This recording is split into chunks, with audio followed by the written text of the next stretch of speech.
Interconnectome. You'll hear us just refer to it as BHI. And I'm joined by a number of colleagues. I'm going to ask, first of all, for Andrea Smith to introduce herself, and then I'll set things up, and other colleagues will also introduce themselves in a moment. Hi, everybody. My name is Andrea. I work for the BHI as our specialist in patient engagement and knowledge mobilization. Thanks, Andrea.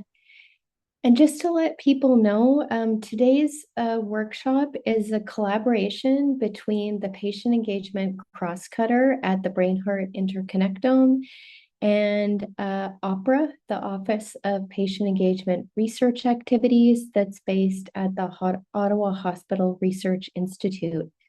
And for those of you who don't know, OPRA is considered a platform at BHI. So if you've got any questions at all or any needs at all about patient engagement and research, you can reach out to myself and Andrea, or you can reach out to OPRA as well.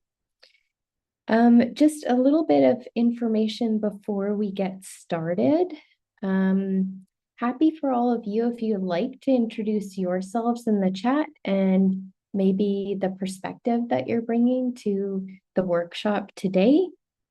We're not only joined by our colleagues from the OPRA, but we're also joined by Angela Woolham, who considers herself to be a patient partner, and Angela, Stuart, and Alicia will introduce themselves in a few minutes because they can do a much better job at that than I can. But I will share with you that they're hoping that you will take a few things away from the workshop. So Angela hopes that you'll take away that researchers can engage with patient partners or people with lived experience in many different ways and on several different levels. And I know we'll talk about that today. Alicia wants you to know that there are lots of resources to help you with your own patient engagement efforts and research. And just to be aware that sometimes you might need to be creative about how you engage those partners. And Stuart wants you to know that there are lots of places you can go for help, and hopefully you'll be able to identify a few of those, as well as who to reach out to if you need any help related to your patient engagement work. So we've asked you to be here with us for an hour and a half or so today. Completely understand that not everybody can be. So we're going to let you know that our first hour is really Angela, Alicia, and Stuart teaching you some things and sharing some things with you. And then the last 30 minutes will be a lot more interactive and a place where you can ask any questions that you want or share any plans that you have and get some feedback on that. I think things will be quite informal as well, so please feel free. And I know Alicia will pause things at different parts of the workshop to see if you've got any questions where you can raise your hand and verbally ask, or feel free to put things in the chat as we go along. And I know that people will respond in the chat and also respond verbally. Really want to thank Angela, Stuart, and Alicia for being here today to be part of things with all of you. And I will pass it over to them, and I'll come back on a little bit later. So thanks, everyone.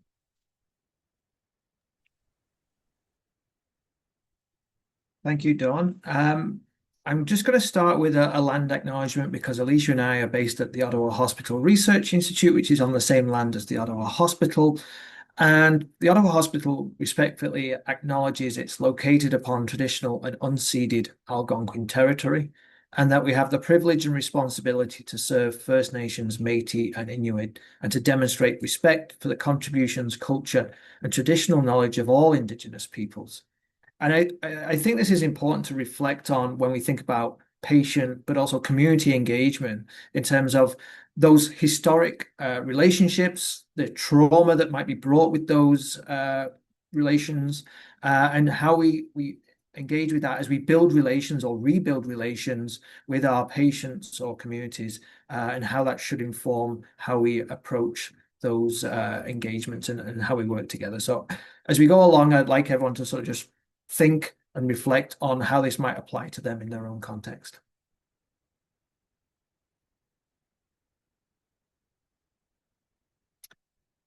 I guess seeing as I've got the mic open, I'll introduce myself first. My name is Stuart. I'm a researcher at the Ottawa Hospital Research Institute, as I just mentioned, and I sit within our what's called our methodological and implementation research program. Basically, that means I work to try and improve how we do research, and particularly my focus is on how do we do patient engagement, how do we work with our patient partners, both in terms of improving the way we do it, but also generating new knowledge based on that. So that's me. I come from that researcher perspective, and I'll hand it over to Angela. Yes, hello everyone. I'm Angela. I have been a patient partner for 2.5 years, and currently I am involved with research in the BHI on myotonic dystrophy with Dr. Lockmuir's team. I am the mother of a child who was born with the congenital form of myotonic dystrophy. And in my professional role, my background is in language and literature, and I teach English and communications at the Pembroke campus of Algonquin College. Thanks, Angela. My name is Alicia, and I work with Stuart in the Office for Patient Engagement and Research Activities, which we will tell you more about. And my role is to help support researchers and research teams in engaging with patient partners. So this is a quick overview of what we'll do. We'll do a background and principles of patient engagement, hear from Angela a bit more about her experiences, and have a break in between for Q&A. We'll also talk about some practical ways that you can incorporate patient partners throughout the research process, and then we have an optional interactive activity at the end. And so learning objectives, we're hoping that you are able to describe what patient-oriented research is and patient engagement, understand the foundational principles behind these two terms, and also to be able to apply some of the things that you've learned today into your own research, and also know who are the appropriate resources and supports related to patient engagement. Andrea, could you launch this poll? And so shortly you'll be seeing a poll. We're just curious if you have heard of patient-oriented research or patient engagement prior to the session.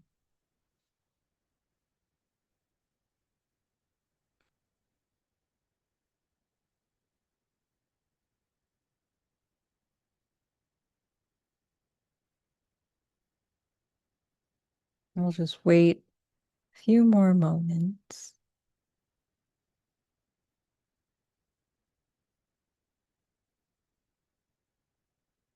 Okay, I'm going to end the poll.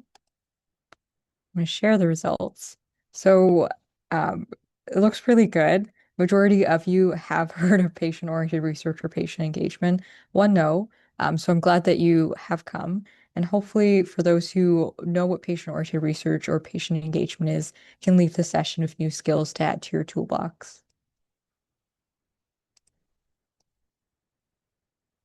So patient-oriented research, it's a continuum of research that engages patients as partners, focuses on patient-identified priorities, and improves patient outcomes. And on the right, I have some different methods that you can use to do patient-oriented research, although there are lots of different methods and methods that can be adapted to be more patient-oriented. And it's research conducted by multidisciplinary teams in partnership with relevant stakeholders, including patients, the end users. And so I have multiple definitions of what patient engagement is, but the common thread with all these definitions is that we're actively working and collaboratively working with patient partners on our research team. And so I said patient engagement a lot, and I just wanted to do a note on terminology. Patient engagement is a North American term. You may hear of patient and public involvement, patient and public involvement engagement, or even consumer engagement, but they all mean the same thing. And we just wanted to emphasize at the beginning of the session, we are talking about patients as partners on the research team. So they are working as part of the study team to design a research project and work as a researcher, work with researchers.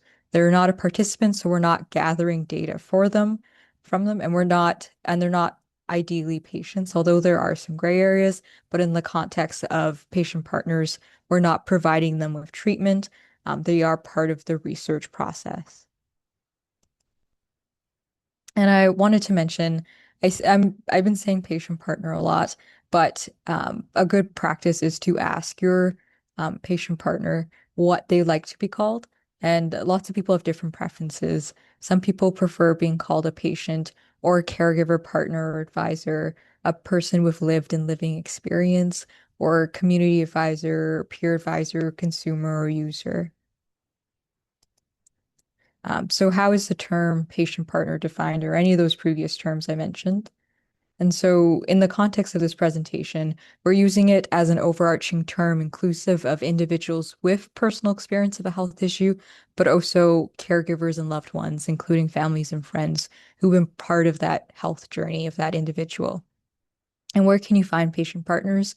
I also wanted to mention that we ideally recommend that you have at least 2 patient partners because one person's experience is not representative of all patient partner experiences. So having more representation of experiences is good. And having a second person provides some peer support for patient partners on research teams. So where can you find patient partners? You could find them through your own personal clinics or from your colleagues' clinics. You can contact advocacy organizations, such as the Neuromuscular Foundation that Angela has been part of in the past, and also patient engagement offices such as Opera. So you can always reach out to us and we can see if we can find and help you connect with patient partners. Um, Angela, would you like to share your reflections on how you like to be called? Yes, for sure. I prefer the term patient partner. I like the word partner in that term. Um, Also, I am not myself a patient. I'm really acting on behalf of my son. So I'm really a person with lived experience, having lived in a family where an individual has the condition that I'm sort of representing with the research team. Um, yeah, I can Yeah. say a little bit about as well how I became a patient partner if you think it's a good time now. Yeah. Yeah, sure. Okay, so um, my son John is 15 now, and 5 years ago, and he has been seen through the CHEO Neuromuscular Clinic ever since he was born. 5 years ago, we received a call from Dr. Lockmuller, who was about to start a randomized control trial of a drug to treat had been developed to try and treat myotonic dystrophy. Um, and we became John became a research participant in that. And we had been working together after the randomized control trial ended. Then John continued on in the open label extension study, and he is even now still on that open label study. So about 2.5 years ago, when I was down with John, meeting with Dr. Lockmuller, he asked if I wanted to be a patient partner, and he mentioned that there was some funding coming in through the BHI, and he and his team were going to be applying to try and get some of that funding for 3 different projects on myotonic dystrophy. And he explained that to me, and I was thrilled. I was very happy to become a patient partner. And during the conversation, he tried to explain to me a little bit about what was involved in the patient partner, what sort of work I would have to do and when.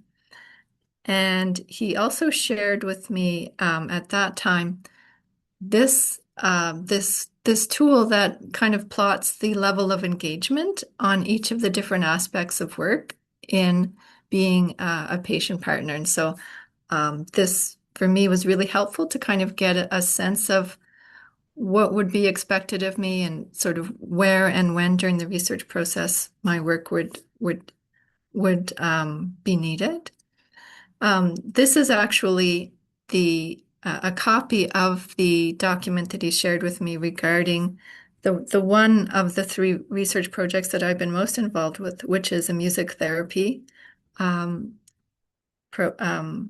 project. There are two other projects that I am not as involved in, so the rating scales are different, or the level of engagement is different on that. So I think for me, I had never heard of a patient partner before, but within a few minutes, and certainly within a day after seeing these documents, I realized really how substantial and how much thought has gone into this role and the purpose of this role and the sort of managing of this role. So from the very beginning, I've been really impressed by the level of professionalism regarding patient partners. Thanks for sharing, Angela. And Don just put a link in the chat to this tool. And this tool is a really great resource in terms of helping you determine how you would like patient partners to be involved. So it's really great to hear that's been used. And patient engagement is really about this principle of nothing about us without us. We're doing research for patients. We really should be including them in the research process design phase so that they're helping to determine what is going to be done for them. And I just wanted to mention the guiding principles for CHR in terms of patient engagement, which is inclusiveness, support, mutual respect, and co-build. And we'll hear more about how this can be applied in practical settings through Angela's story and also the case studies. But when we're doing patient engagement, we really want to make sure that we're creating an inclusive environment. So we're creating the space for patient partners to actively contribute to research projects and making sure that we're including their perspective into the processes and the meetings and all the conversations we're having. In order to do this, we also need to make sure that they're supported. And some common supports could be maybe it's help filling out forms and dealing with some technical aspects. And maybe it's providing financial compensation or having that conversation about how we want to compensate them for their time. Maybe it's providing more training and information to help them actively participate in conversations that they may not have the background for. Mutual respect, making sure that we're treating them with the mutual respect that they deserve. Even though they might not have an academic background, they do bring valuable lived experience to the table. And co-build, where we're actively working with patient partners to design our research projects. So they're not just a tokenistic engagement where we're putting them on a grant application, but they're being included throughout the process. And so now I'm going to pass the virtual mic to Angela to share a bit more about her perspective. Yeah, thank you so much, Alicia. So as I mentioned, I've been involved as a patient partner for about 2.5 years. And there are 3 different research projects. The two that I'm less involved with have to do with the basic science, and a sleep study that is kind of just getting started now. There have been some delays in getting that running. But the one I've been most involved with is the music and movement intervention for children like my son who have the congenital form of myotonic dystrophy. So from the very beginning, even as the application for the funding was being prepared, I was asked to contribute, and the team that was sort of preparing the application directed me to maybe 6 or 7 spots within the document where I might consider and make some suggestions for additions or changes. I didn't have many suggestions, but I know that one suggestion I did have was to emphasize more on, the valuable outcomes in terms of quality of life for the children or for everyone involved in all three of the projects. And I know that suggestion was certainly taken in. And then I was also asked if I felt that the level of engagement that was kind of recorded on those grids that we looked at a few slides back, if that looked reasonable to me, and it did for sure. So from the very beginning, I was involved in certain processes. And then as we went forward with the music and movement intervention, I was involved in the meetings that took place to plan for that music and movement intervention. So protocol was created, and I was involved in, giving some feedback and giving some ideas as requested on that. And so, for example, sometimes some of the questions they had to do with, how tired, what would be a reasonable length for these music sessions, because one of the elements with myotonic dystrophy is children and people tend to get very tired very easily. So I was asked to give some input on that.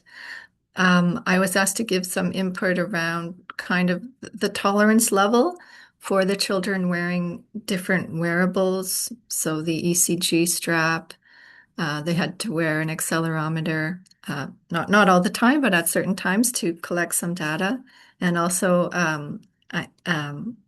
a strap around their head. So I was asked about kind of the tolerance level, gave some input on that. I was asked also, part of this research involved a short questionnaire that was given to the participants after every session with questions. So I helped sort of co-develop that small questionnaire. So that has been sort of my main involvement so far with the BHI. As well, for the other two projects, the basic science and the sleep study, although I'm not as involved, I do take part in the quarterly meetings of the team. The BHI, Dr. Lockmueller's BHI team have their quarterly meetings, and I'm there and during the meetings, and I'll answer any questions that I'm asked at that point. As well, through my involvement with the BHI, I've also been fortunate to participate in other BHI events. So, for example, I attended the Scientific Strategy Refresh Retreat in September 2025, which was really eye-opening for me and helpful for me to kind of see the big picture of BSI and to see how the patient partners really fit within the whole cross-cutter suite of elements within the research. And I'm currently on the planning committee for the State of the Science Summit, which is coming up in June. So why is my involvement important? Really, I think the main thing for me is being able to give back to CHEO and to the research. I really feel that the research that we've been involved with Dr. Lockmueller has brought a lot to our family, and particularly to my son, John. So I'm very grateful to that. When Dr. Lockmueller asked me if I wanted to be a patient partner, I immediately knew that I did. I didn't even have to think about it. I just wanted to give back so much. Of course, I want to help advance knowledge around the condition and ultimately to benefit other families who are living with a member that has a myotonic dystrophy. On a more personal note, I have found that having a disease like a myotonic dystrophy in the family, and particularly a child, has been an isolating experience. And, I think that might be true for patients with other conditions as well. And I have found that being a part of being a patient partner has really helped me to kind of combat that isolation. I think as much as patient partners are giving a different perspective to the researchers, of a more personal, subjective perspective, and that's beneficial to them. I feel that, there's some benefit that I feel as well from kind of sharing the researcher's perspective, or being able to see the myotonic dystrophy through the eyes of the research. I'm able to kind of objectify what we're living through in a way, and that can be kind of therapeutic or provide some comfort. So I feel that sharing of perspectives is really kind of a two-way street. And it's been my pleasure to be involved. Just some priorities when engaging with patient partners. Some of these have already been mentioned, but certainly the respect. I think it's important to ensure for researchers and the research team to really respect the individual experiences that the patient partner is bringing. And also to kind of respect the limits. So, for example, my background is in the arts. I don't have a scientific background. So, yeah, my knowledge in terms of what is exactly happening within the body for myotonic dystrophy is limited. But I've always felt in my work that that's something that has been respected. Ensuring a network of support, that has been incredibly helpful. I know one of the research coordinators in Dr. Lockmueller's team, Tamara, I've always been feeling that I could reach out to her with any questions I had, or anything that I needed clarification on, and she immediately kind of works within her network, refers me to someone else, and I've always felt very, very supported. So I think having that kind of team feeling of support has been or is really important. Clarity about the expected level of engagement and the type of work involved, as we looked on the grid, I think that is important, and I think that is something that kind of is evolving over time for me, in terms of what I should be doing as a patient partner. I still feel fairly new. I've only been doing this for 2.5 years.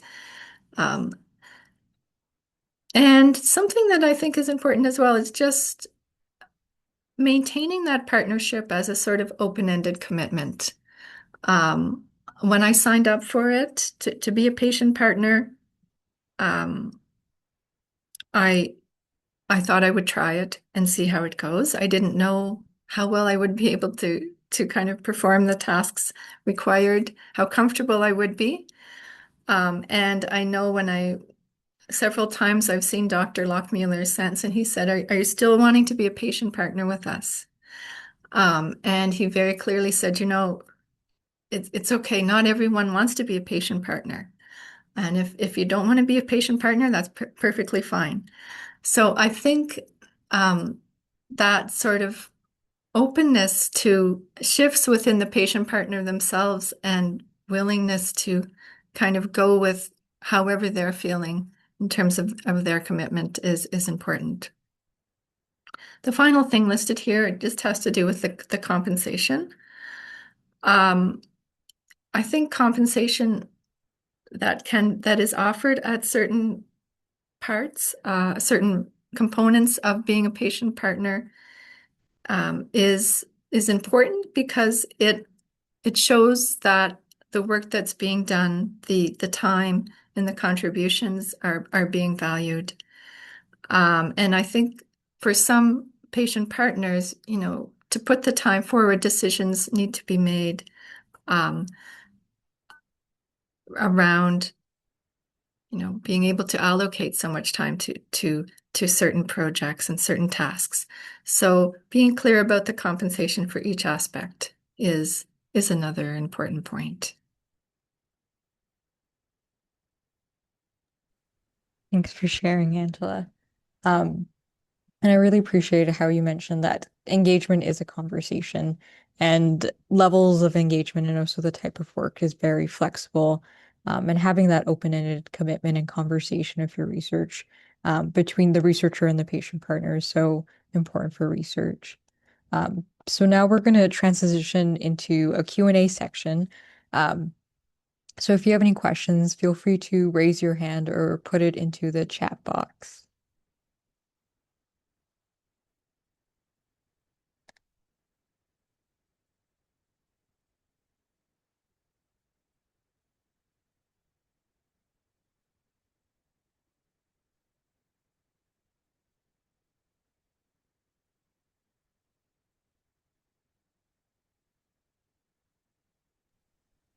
Maybe while we'll wait, Angela, I'll ask you a question.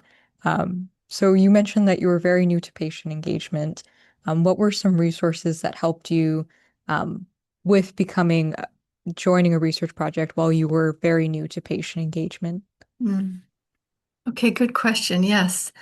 The neuromuscular diseases in Canada, that organization has developed a kind of a series of workshops called Important.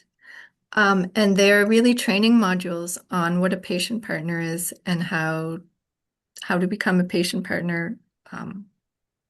And during my initial meeting with Dr. Lockmuller, he mentioned those training modules to me, and I subscribed and did some of those training modules. So that was probably the number one thing that I used. That was really helpful. And just doing some general reading around patient partners has been really helpful as well. Thanks for sharing. And if anyone else has any resources, feel free to drop them in the chat.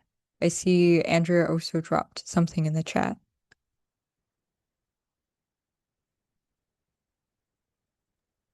Alicia, she's just put in the link to the training modules that Angela just mentioned. Oh,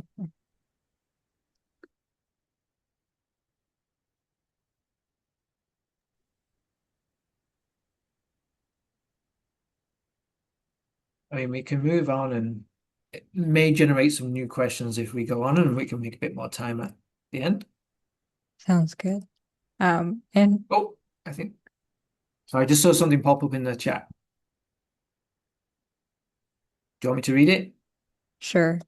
Okay, so this is from Nancy says, thank you for sharing. As parents, our kids' health problems become overwhelming and we need to learn as much as we can and connect with others. So again, I think emphasizing that contact and the way that helps with the isolation and so building that network.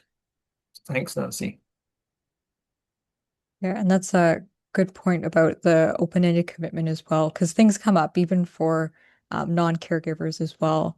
And having that open-ended commitment where you can drop in and drop out is really helpful for patient partners. So now I'm going to go to the next slide. Andrew, could you start the next Zoom poll?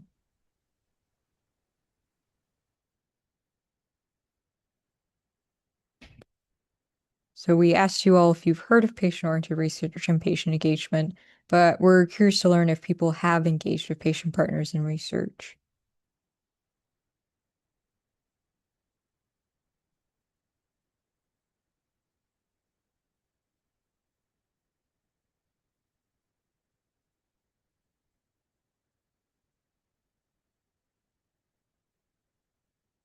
Wait, maybe 5 more seconds.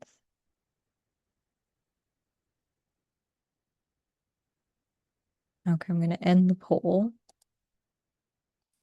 So it looks like majority of people have engaged with patient partners in research, and that's what we're really glad to hear.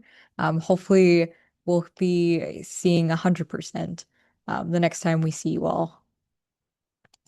So I'm going to pass the microphone to Stuart to talk a bit more about how to actually do the patient engagement. Yeah, so thank you. And again, hopefully, even though for those who have done and worked with patient partners in the past, this might open some ideas for new resources, tools, etc. So this is an example just taken from medicine's development of sort of identified areas where patient engagement can happen or where patient partners can shape a study. Now, I'm not going to go through all of these. We're going to pick a couple of examples, but really it shows that patient engagement and working with patient partners can happen from everything from setting the research priorities all the way through to communication, dissemination, knowledge translation, even implementing the sort of findings of research into practice. So again, this is a resource. You'll get the slides and you should have the reference, but again, we'll just touch on a couple of sort of key steps in this process. Next slide, please. So we've picked sort of 4 big buckets, again, recognizing this is not going to be exhaustive, but we just wanted to touch on these and then give a reference to a couple of different resources that might be helpful. So as Angela's already mentioned, patient engagement in priority setting or at the grant stage or the coming up with the ideas of research is really, really important. And that's one of the things that's really embedded in the strategy for patient-oriented research, that we do patient-oriented research, so research that matters to patients. It takes in their values, it takes in their preference, it understands needs and where research will be most beneficial. So one of the ways we can do this is understand what the specific research question is or the topics. And so there are multiple ways we can do this. One example is something called the James Lind Alliance. This is a UK organization that developed a sort of formal mechanism, but this has now been adopted more broadly. And the idea is that generally there's 2 phases. One is an idea generation phase, so people, ideally, various interest holders, including patients, families, caregivers, but also researchers, maybe policymakers, others who may have an interest in the general topic. And then there's a process of either consensus building or prioritization, so determining what's the most important or most urgent questions to address. So they have a process, and there's a website where you can actually find all these different exercises that have been done. There are now hundreds on there. So you may already be able to go and find a list of priorities in your general area and say, okay, this has been co-developed with patients and saying, this is important for us to address. So it can be that sort of thing, or it could be that direct input on the proposal, as Andrew mentioned. So Angela, I don't know if there's anything you want to add about your experience on the grant development process.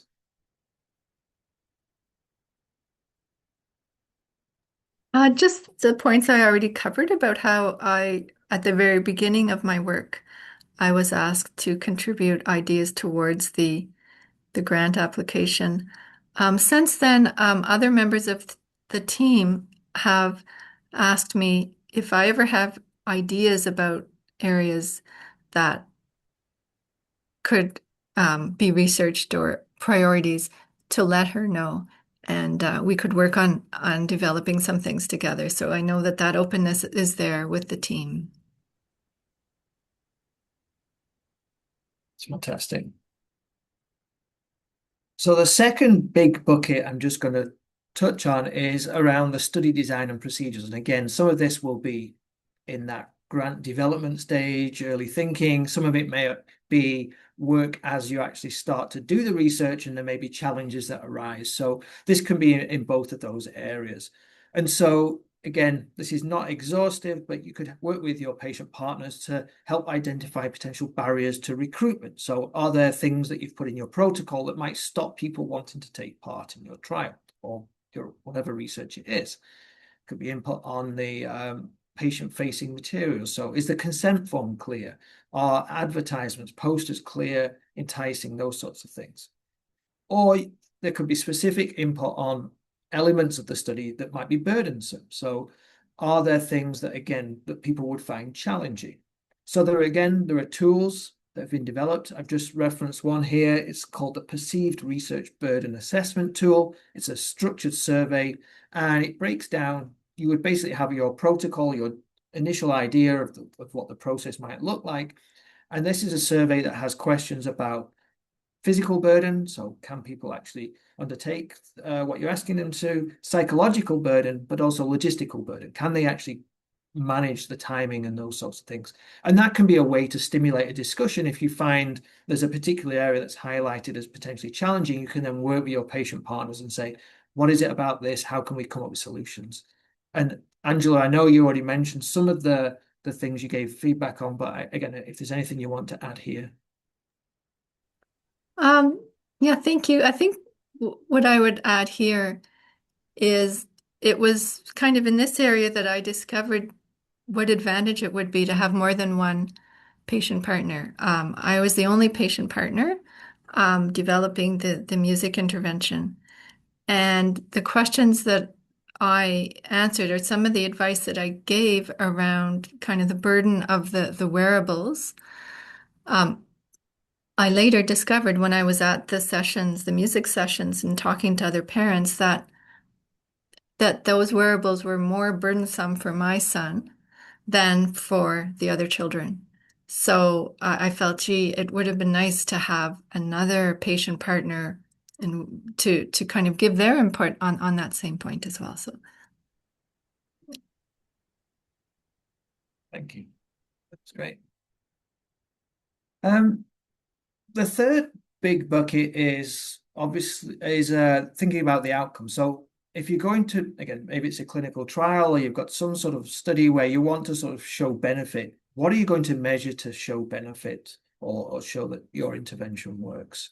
And so again, a little bit like the priority setting exercises, there are now things called core outcome sets. These are agreed upon outcomes for clinical trials, particularly effectiveness trials where you want to show something actually works. You're not just testing, can it work? You want to say this actually works in the real world. And again, it's supposed to be a process whereby the range of interest holders, so again, patients, families, caregivers, but also researchers, maybe other sorts of healthcare providers who may be involved in the area, they come together and say, these are the things that matter and we should be measuring so that we can compare different studies. Because one of the challenges is that if one study measures one thing, another study measures a different thing, you don't necessarily know which intervention is better because they're measuring the outcomes on different things. So the idea is that these are outcomes that are not only important to patients and families, but it helps the research process as well by making things consistent. And again, Angela, I don't know if there's anything you want to add here based on your experience and the feedback, particularly around the questionnaires I know you mentioned.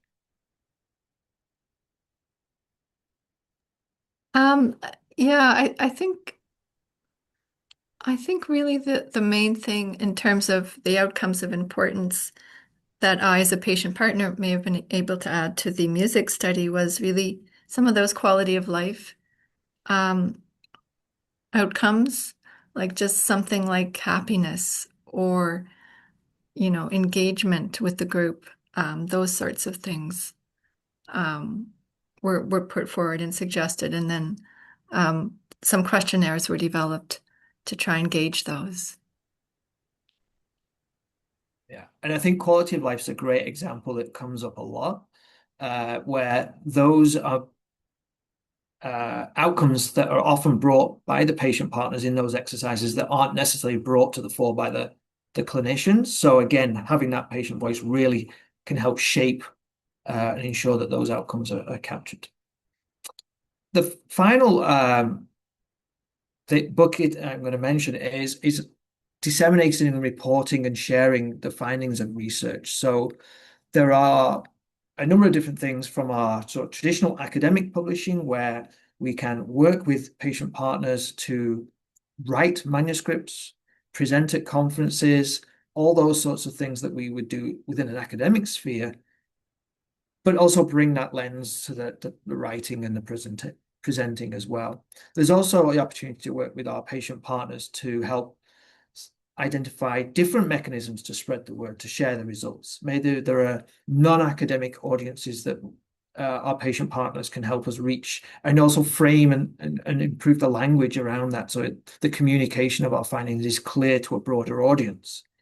And this can be really important, particularly as we think about conveying results to maybe policymakers or those outside of academia. So again, there's guidance, there's the GRIP reporting guideline. I will say for some study designs now, like clinical trials, the new consort reporting guideline, which is the standard reporting guideline for clinical trials, now requires a statement around how you've engaged with patients. You need to actually say whether you did or you didn't, and if so, how. So again, really important to think about upfront, how are you going to report this? Angela, I'll hand it back to you because I know you've got some comments and thoughts here. Yeah, thank you. Just to kind of give some examples of which Stuart was saying, there have been some publications that have come from the research, music intervention. A protocol has been submitted to a journal. There have been a few abstracts submitted to conferences coming up in the next few months. And a poster was presented at an International Society of Neuromuscular Diseases meeting last year. And for all of those publications, I was kind of included as and invited to review the abstracts or the posters and offer any suggestions as well. Great. I will just add that it's always important to have that conversation with your patient partners if you're one, because there are things that we maybe take for granted in academic publishing. I know Dawn's written about this as well. But have the conversation, be clear that your name will be in the public domain associated with this topic. There are requirements in terms of potentially affiliation that need to be figured out through the journal submission process. If you're wanting to co-present, make sure your patient partner is supported. We talked about those principles, but they shouldn't have to help navigate the registration. Your patient partners shouldn't be out of pocket for going to a conference, all those sorts of things. So again, really important to have those conversations and say, how can I help you? How can we work together on this? Sorry, Alicia, I can go to the next slide. So we just wanted to give a couple of concrete examples in areas that are relevant to the BHI that really sort of hopefully give it a good context of different ways that this has actually been done. Obviously, you've heard from Angela, but we wanted to give some other examples as well. So this is some work that was done with stroke survivors. And what I like about this case is that they were involved with interviews. And this manuscript particularly, I think, is really helpful because it not only goes through and says explicitly how were the patient partners involved in the different stages, including stages that may not be as immediately obvious. So data collection, data analysis, those things that we maybe think of as more academic pursuits. But it also gives insight into how the patient partners were supported to do this and how they were this process was facilitated. And we know from the literature, these sorts of things are often not well reported. So I really like this. And again, you've got the reference here, but you can see that patient partners really helped contextualize and understand the results that were coming out of the interviews, as well as sort of guiding the development, the interview guide itself, making sure that questions that they thought were important were being asked. We go to the next slide, please. And then this is an example of those outcome measures that I mentioned. So this doesn't use the COMET formal process. It's a slightly different process for generating outcomes. But what I want to show here is that the multi-level way in which patient partners were involved. So patient partners, there was an advisory group with 3 stroke survivors and their carers. So again, it wasn't just one particular individual, it was multiple individuals with different perspectives, as Angela mentioned, the importance of those and how those can be beneficial.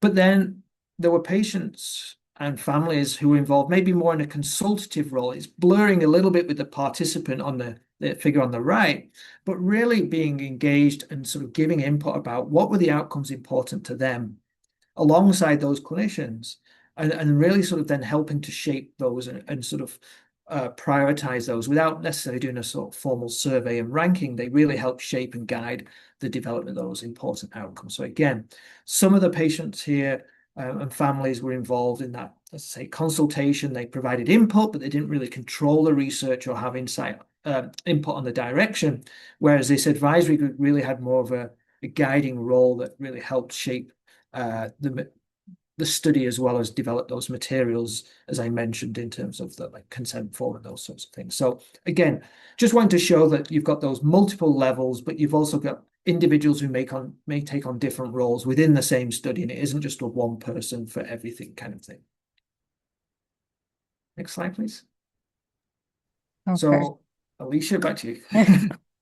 All right. So I did move the key takeaway slide earlier, but patient engagement is now becoming a norm in healthcare and research. Like Stuart mentioned, more reporting guidelines and also journals are requiring you to report whether you have done patient engagement. Patient engagement involves collaborations with patients, families, and caregivers in healthcare research, and we've heard some examples of how to do that in a collaborative process. Lived experience cannot be overstated. It is very valuable in your research work, and you've heard from Angela how she's used her lived experience to really change and improve the research projects. And we're fortunate to have resources and support at our disposal, which we will now talk about. So where can I find help?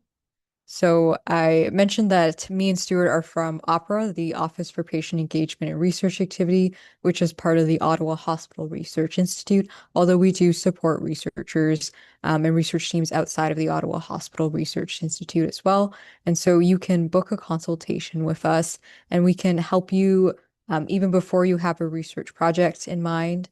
We can help you in modifying and creating that patient engagement plan, as well as provide letters of support, help you craft a study budget, and also provide tools and templates and resources that you may need. We also do outreach and education. For example, this session, we can help you find patient partners through the Ottawa Hospital Patient Family Engagement Program. And we also do our own research. And if you do have a quick question, you can always email opera@ohri.ca. But if you want to book a consultation with us and have more information and support, you can go to the Ottawa Methods Center service request form and just click on engaging patients and stakeholders as partners in research. And we will get a notification, and then we can book a meeting with you to provide more support. And I'm going to pass it to Dawn and Andrea to share about BHI's resources.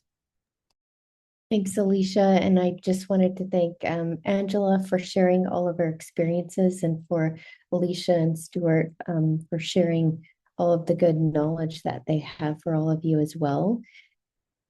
This slide is just intended to show some resources for you that BHI has developed or recommends. So first of all, Andrea and my contact information is there. And as I mentioned, happy for you to reach out to Andrea or myself or Stuart or Alicia. We can all answer the same types of questions for you, or get answers for your questions. We've worked with a number of folks at BHI to create something called Tips for Creating Safe Spaces document. So it gives you lots of ideas for how you can, say, share power equitably at meetings and events that include patient partners. BHI does have a compensation guidance document. So to Angela's point, if you're really unsure about amounts that could be provided, BHI has some guidance for you based on lots of good resources that are out there. Andrea has been really involved in building a casebook, which shows examples of and teams that are doing a nice job of implementing the crosscutters in their BHI projects. So patient engagement is one of those crosscutters, but there's also knowledge mobilization, there's Indigenous engagement, there's open science, there's ideas, among others. And then some non-BHI resources that are, I think, good for you to know about.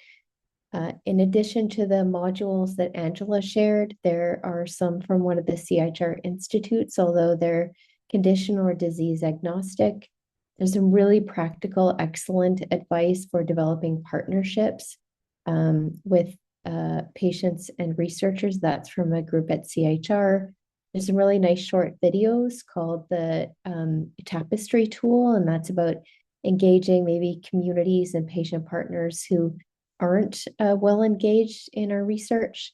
And then there's a short video about how you might go about writing papers and manuscripts when patient partners are on your team.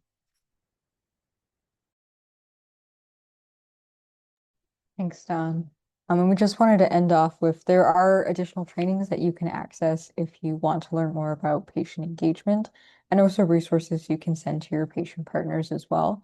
The first one important is the one that Angela mentioned. There's the CHR one that Don just mentioned. There's also patient-oriented research curriculum and child health porch, family engagement and research course, which is offered by McMaster, and also CanStroke has some training resources as well.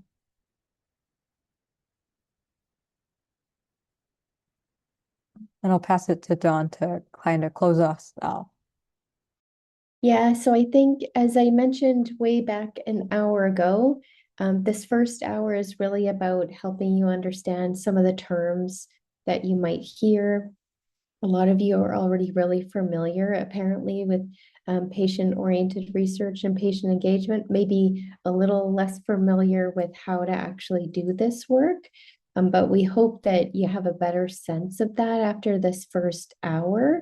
And again, really thankful to Angela, Alicia, and Stuart for leading that portion of the workshop. Recognizing that time is of value. And so if people need to leave at this point, that's okay. But if people would like to stick around and ask any and all questions that they have, or get some insights maybe about some of your own work from anyone who's part of the panel, we're happy to do that in the next half hour or so.